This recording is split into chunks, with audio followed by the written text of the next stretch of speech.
अनुमान लगाया था कि अगर इसी रफ्तार से केसेस बढ़ते रहे तो 30 जून को कितने केस हो जाएंगे, 15 जुलाई को कितने केस हो जाएंगे और 31 जुलाई को कितने केस हो जाएंगे। और वो अनुमान हमने आप सब लोगों के सामने रखा था। उस अनुमान के मुताबिक 15 जुलाई तक ये अनुमान था कि आज तक 2.25 लाख केस होने का अनुमान था उस फॉर्मूले के हिसाब से।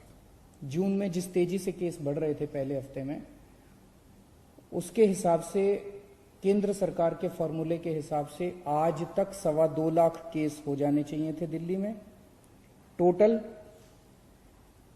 उसमें से 1,34,000 एक्टिव केसेस होने चाहिए थे और इन एक्टिव केसेस के लिए लगभग 34,000 बेड्स की जरूरत थी।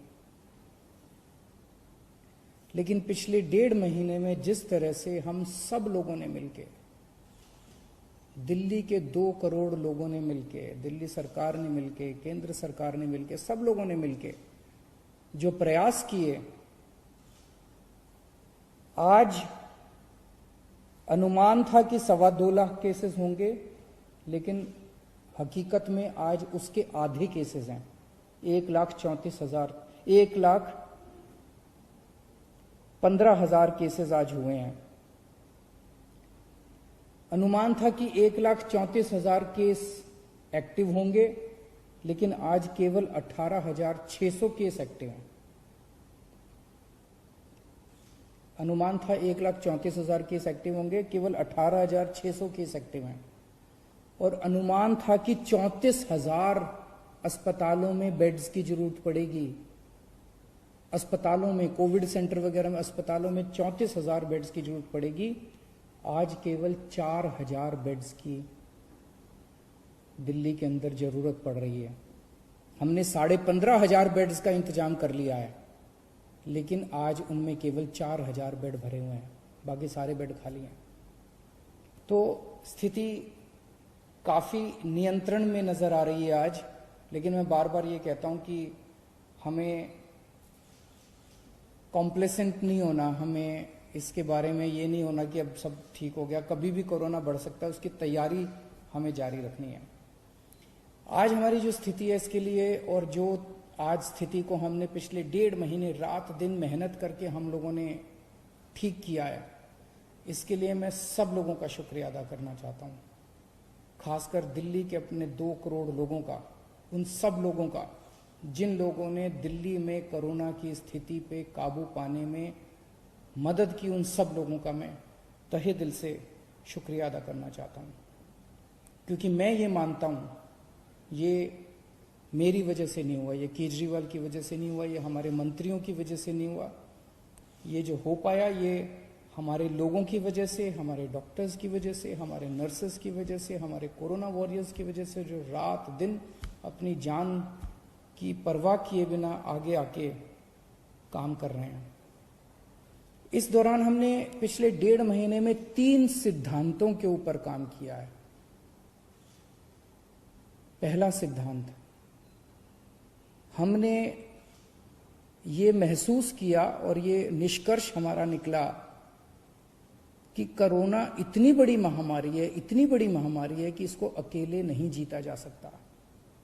अगर दिल्ली सरकार ये सोचती कि इसको हम अकेले जीत लेंगे तो हम फेल हो जाते हैं। इसलिए हमने सबका साथ मांगा।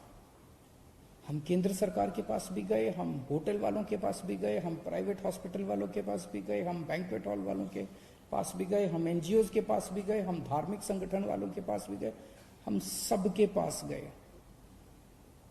तो पहला हमारा सिद्धांत था कि इस लड़ाई को अकेले नहीं जीता जा सकता, और इसमें हमने सभी पार्टियों का साथ लिया। आज मैं सभी पार्टियों का, बीजेपी का, कांग्रेस का, सबका शुक्रिया अदा करना चाहता हूं। दूसरा सिद्धांत हमने अपनाया कि जब चीजें गलत चल रही थी तो हर व्यक्ति कमियां निकाल रहा था। हमने उस पर नाराजगी जाहिर नहीं की, हमने उस पर गुस्सा नहीं किया।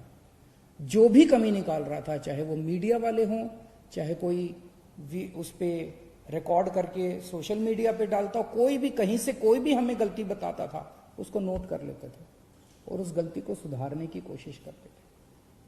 यही कारण है जिस एलएनजेपी अस्पताल के बारे में पहले जून के पहले हफ्ते के अंदर इतना उसके अंदर नुक्स निकाले जा रहे थे, हमने एक नुक्स नोट किया।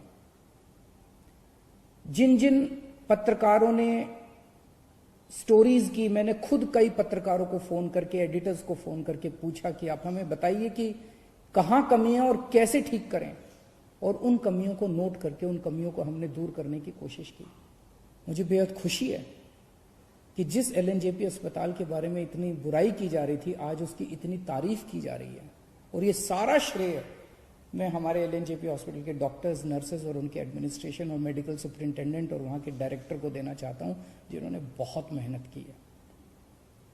तो दूसरा सिद्धांत हमारा था कि हमने कभी भी जो हमारे क्रिटिक्स थे, जो हमारी बुराई कर रहे थे, उनकी बातों का बुरा नहीं माना, और उनसे हम लोगों ने अपनी कमियां हम नोट करते गए, उसको ठीक किया। और तीसरी चीज, हम सब लोगों ने मिलकर हार नहीं मानी। ऐसा कोई पल नहीं आया जब हमें लगा यार अब स्थिति हमारे कंट्रोल में नहीं, अब हम कुछ नहीं कर सकते। क्योंकि अगर हम हार मान लेते तो पता नहीं कितनी मौतें हो जाती। हम लगे रहे। हमें यकीन था कि मेहनत अंत पंत में काम आएगी। सब लोग कह रहे हैं कि दिल्ली मॉडल, प्रधानमंत्री जी ने दिल्ली मॉडल की तारीफ की कि दिल्ली मॉडल लागू होना चाहिए बाकी इलाकों में। ये दिल्ली मॉडल आखिर है क्या? इसमें सबसे पहली चीज थी, जैसा मैंने बताया, इस दिल्ली मॉडल की बुनियाद है कलेक्टिविटी, टीम वर्क, सबको साथ लेके चलना। तो हम लोग बैठे और हमने पूरी प्लानिंग की कि कहां कहां क्या क्या करने की जरूरत है, कहां कहां किस किस चीज की जरूरत है। और उस प्लानिंग में जहां जहां हमें लगा कि ये कमी है और ये हमारे पास नहीं है, ये किसके पास है, हम उसके पास गए।